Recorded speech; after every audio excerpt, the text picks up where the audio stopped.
오늘 말씀의 제목이 쉐마인데, 쉐마가 뭐냐 하면은 신명기 6장 4절과 5절에 있는 말씀을 쉐마라고 그래요.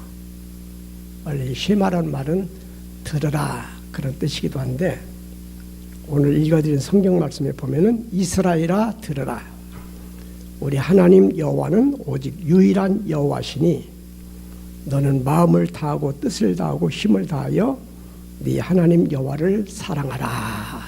이게 쉐마예요. 쉐마. 우리 하나님은 유일한 하나님이시다. 이 세상에는 신들 종류가 많아요. 인도라는 나라에만 신이 1억 개가 넘는다네. 우리나라에도 별의별 신들이 다 있는데 다른 신들은 다 가짜고요. 진짜 신은 여호와 하나님이시다 하는 거예요. 근데 이 유일하신 하나님은 천지를 창조하시고 또 우주 만물을 주관하시는 그런 분이신데, 이분을 사랑해야 된다는 거예요. 하나님을 어떻게 해야 된다고요? 사랑해야 된다고. 그런데 그냥 적당히 그냥 하고 싶은 대로 사랑하라가 아니라 어떻게 사랑하라고요? 하나님을 어떻게 사랑하라고요? 마음을 다하고 뜻을 다하고 힘을 다하여 네 하나님 여호와를 사랑하라 그랬어요. 예수님은 여기에다가 좀 더 붙여가지고 목숨을 다하여 이것을 첨부를 하셨어요. 마음을 다하고 뜻을 다하고 힘을 다하고 목숨을 다하여 하나님을 사랑하라 그랬어요. 그러니까 하나님은 사랑하되 그냥 적당하게 사랑하고 그냥 내가 마음 내키는 대로 사랑하고 이게 아니라 정성을 다해서 최선을 다해서 하나님을 사랑해야 된다 하는 거예요. 이스라엘 백성들은 이 쉐마를 매일마다 아침과 저녁에 외워요. 그리고 오늘 읽어진 성경 말씀에 보면 이 쉐마를 마음에 새기라 그랬어요. 마음에 새기라. 그랬으니까 우리 다은교인들은 이 말씀을 마음에 새기듯이 꼭 암송해야 될 줄로 믿습니다. 따라서 봐요. 들으라. 우리 하나님 여호와는 오직 유일한 하나님이시니 너는 마음을 다하고 뜻을 다하고 힘을 다하여 하나님을 사랑하라. 이번 주에는 이 말씀을 외워가지고 다음 주일날 시험을 보도록 하겠습니다. 마음에 새기라고 했으니까 꼭 이 말씀을 외우셔야 돼요. 그래서 이 말씀을 마음에 새기고 또 자녀에게 부지런히 가르치라 그랬어요. 그래서 이스라엘 사람들은 아기를 낳으면은 그 아기가 말귀를 알아들을 때부터 이 쉐마를 계속 아기 귀에 들려줍니다. 그래서 그 아기가 입을 열어서 말을 할 때에 우리나라 어린이들은 첫 말을 무슨 말을 해요? 엄마 아니면 맘마를 해요. 그러면 우리 아기가 엄마를 찾았다고 좋아해요. 근데 이스라엘 사람들은 아기들이 처음 엄마 맘마를 찾으면 굉장히 불쾌해요. 그러면 어떤 말을 해야 기뻐하냐면은 야훼, 여호와, 하나님을 찾으면 우리 아기가 제일 먼저 하나님 찾았다고 그렇게 기뻐하게 된다는 거예요. 그래서 이스라엘 사람들은 어렸을 때부터 하나님을 사랑해야 된다고, 그 하나님도 마음을 다하고 뜻을 다하고 힘을 다하여 사랑해야 된다고 계속 가르쳐요. 그리고 이 쉐마 이 말씀을 집에 앉아 있을 때나 길을 갈 때나 누워 있을 때나 일어날 때나 이 말씀을 강론할 것이며, 강론이라는 말은 다른 사람에게도 전할 뿐만 아니라 이 말씀을 늘 입으로 고백하라 이거예요. 고백하라. 그래서 이스라엘 사람들은 아침에 일어났을 때에 이 쉐마, 하나님은 유일하신 하나님이시니 너는 마음을 다하고 뜻을 다하고 힘을 다해서 하나님을 사랑하라. 이 말을 암송을 해요. 그리고 저녁에 자기 전에도 이 말씀을 암송하고 그렇습니다. 그리고 이 쉐마를 손목에 베어 기호를 삼고 미간에 붙여서 표로 삼고 집 문설주와 바깥문에 기록하라 그랬어요. 우리나라에는 문간에다가 무슨 말을 주로 써붙여요? 입춘대길, 이걸 많이 써붙여요.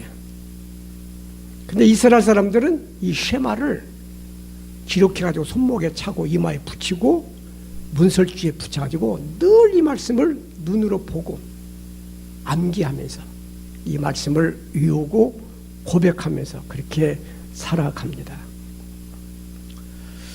이 쉐마는 하나님을 세상의 그 무엇보다도 으뜸으로 사랑하라는 그런 의미가 담겨져 있어요. 그리고 정성을 다하고 최선을 다해서 하나님을 사랑해야 된다고 가르치고 있습니다. 이스라엘 백성들은 이 쉐마를 실천을 했어요. 그래서 아침 저녁으로 쉐마를 계속 외웁니다. 그리고 하나님을 사랑하기 위해서 그들은 짐승이든 농산물이든 처음 난 것이 있으면 제일 처음 수확한 것을 꼭 하나님께 드리는 믿음을 가지고 살았어요. 그리고 하나님을 예배하는 절기, 제사를 철저하게 드렸습니다. 안식일이 되면은 번제를 드리고요. 그들이 죄를 지으면 죄를 사하기 위해서 속죄제를 드리고, 가끔은 하나님과 나와의 관계가 좀 소홀해졌다 싶으면 화목제라는 제사를 통해서 하나님과 화해하고 친해지는 그런 제사를 끊임없이 드렸습니다. 그리고 1년에 3번 하나님이 자신들을 애굽에서 구원해 주신 그 사건을 기념하는 유월절 절기를 꼭 지키고요. 하나님께서 율법과 계명을 주신 오순절의 절기를 꼭 지키고, 가을에는 수확해서 먹을 것을 창고에다 저장해 놓고 양식을 주신 하나님께 감사하는 이 수장절 제사를 꼬박꼬박 드렸어요. 이렇게 이스라엘 백성들이 하나님을 사랑해야 된다는 하나님의 명령을 받들어서 하나님을 정성을 다해서 섬겼더니, 하나님을 사랑했더니 하나님께서 이스라엘 백성들을 놀랍게 축복해 주셨습니다. 사실 이스라엘이라는 나라는요, 조그마한 나라예요. 우리나라 경상도만밖에 안 해. 우리나라도 조그마한 나라인데 이스라엘은 우리나라보다 훨씬 적은 나라예요. 거기다가 이스라엘은 주변에 늘 강대국에 둘러싸여 있었어요. 애굽, 이집트, 아수르, 페르시아, 또 그리스, 로마 제국, 이런 거대한 제국에게 둘러싸여 가지고 사실 지리적인 여건이나 환경적인 조건을 볼 때는 벌써 없어져야 할 민족이지만, 그들은 때로는 시련을 겪기는 하지만은 그래도 꿋꿋이 살아남아 가지고 지금까지도 역사에 굳게 서 있습니다. 그러면서 가장 작은 나라이면서도 세상에서 가장 강한 나라 중에 하나가 되어진 이스라엘을 우리가 볼 수가 있습니다. 여러분, 우리 다원교인들도 하나님을 섬기되 그냥 어설프게 섬기지 마시고, 하나님이 우리에게 명하신 바 말씀에 순종해서 마음을 다하고 뜻을 다하고 힘을 다해서 정성을 다하고 목숨까지 다해서 정말 제대로 하나님을 사랑할 수 있게 되기를 바랍니다. 하나님을 섬기려면 제대로 섬겨야 돼. 제대로. 하나님을 제대로. 어떤 분들은 저한테 이런 항의를 하는 교인이 있었어요. 우리 다은교인이 그런 게 아니라 다은교회 오기 전에, 목사님, 저는 교회를 10년을 다녔는데 왜 하나님께서 복을 이렇게 안 주신대요? 근데 내가 보기에 복받을 만한 믿음이 아니야. 복받을 만한 믿음이 아니에요.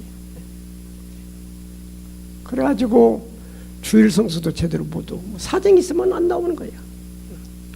그리고 하나님을 위해서 시간을 들이 하나님께 기도하고 하나님 말씀을 삶 속에서 실천해가고 이런 것이 부족한 거야. 그래서 제가 그분에게 충고해 줄 수 있는 것은 복받게 제대로 믿어보세요. 이 말 한마디 외에는 할 말이 없었어요. 여러분, 우리 다은교인들은 하나님을 사랑하시기를 바라요. 미지근하게 사랑하지 마시고 어떻게 사랑하라고요?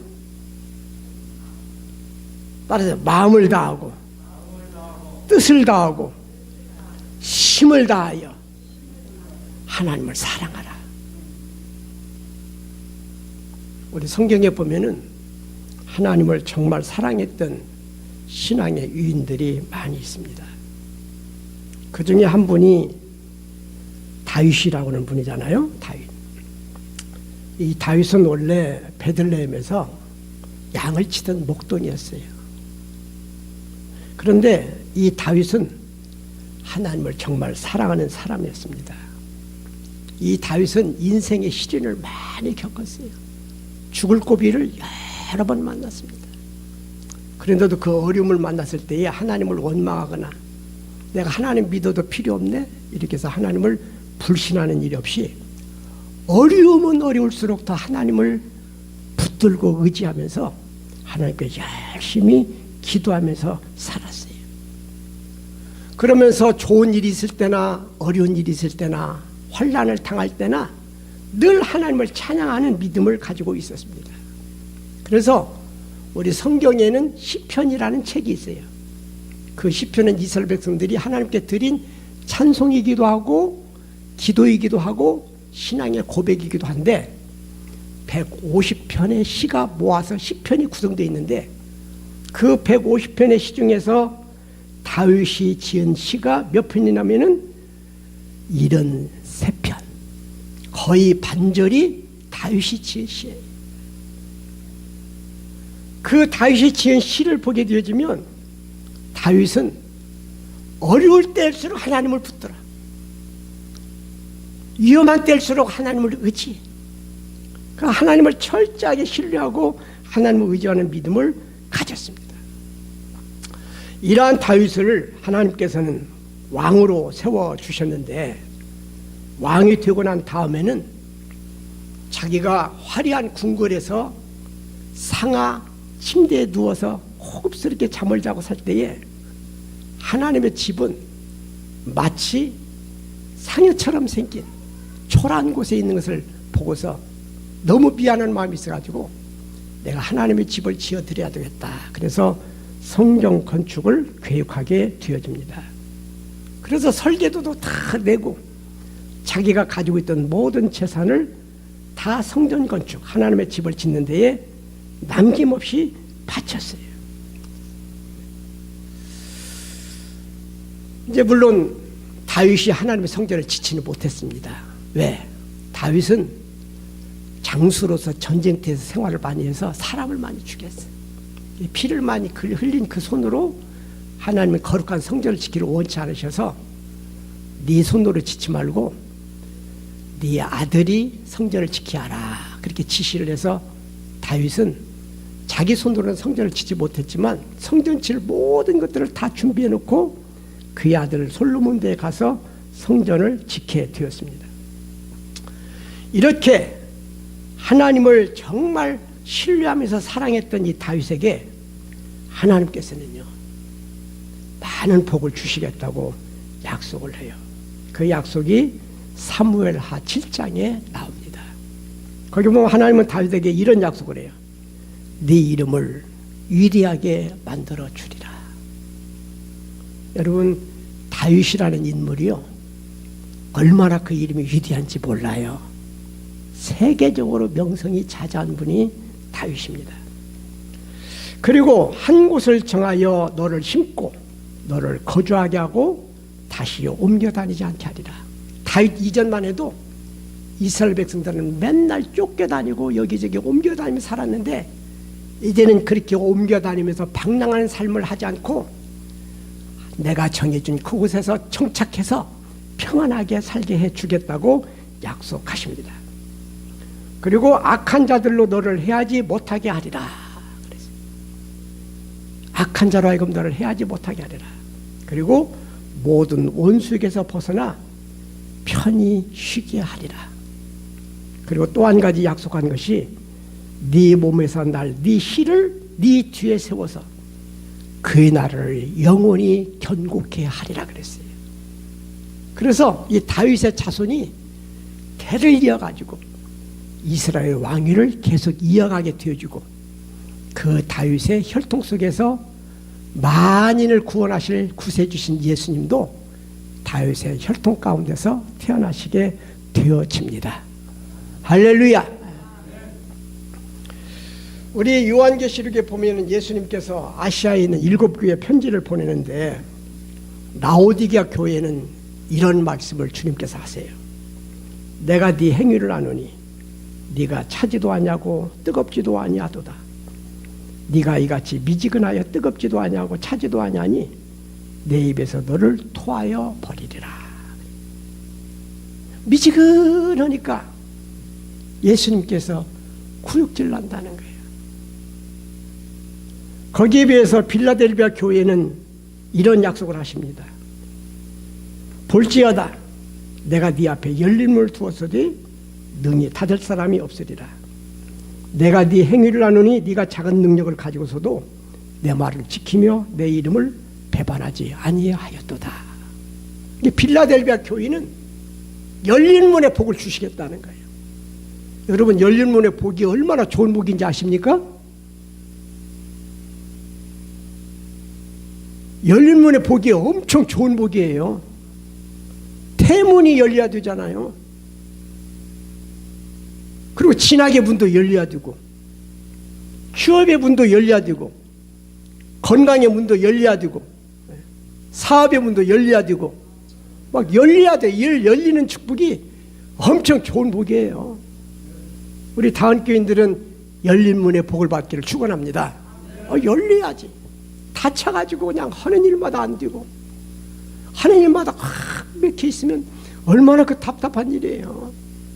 그런데 계획했던 일들이 활짝활짝 열려서 순탄하게 형통하게 잘 되면 얼마나 좋습니까?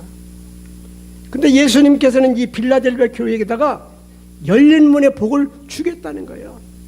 근데 그 이유가 무엇이냐 하면은 내가 네 행위를 아노니 네가 작은 능력을 가지고서도 내 말을 지키며 내 이름을 배반하지 않는다. 작은 능력이라는 것은 어려운 여건 속에서 좋지 않은 환경 속에서 내 말을 지키며 내 말을 지켰다는 얘기는 주님의 말씀을 잘 순종하고 실천했다는 얘기죠.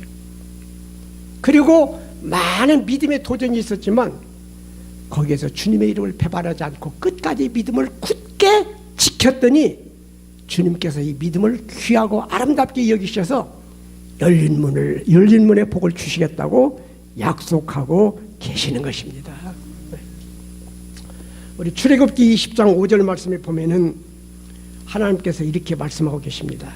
나는 질투하는 하나님인지 나를 미워하는 자의 죄를 갚되 아버지로부터 아들에게로 3, 4대까지 이르게 하거니와 나를 사랑하고 내 계명을 지키는 자에게는 1000대까지 은혜를 베푸느니라 그랬어요.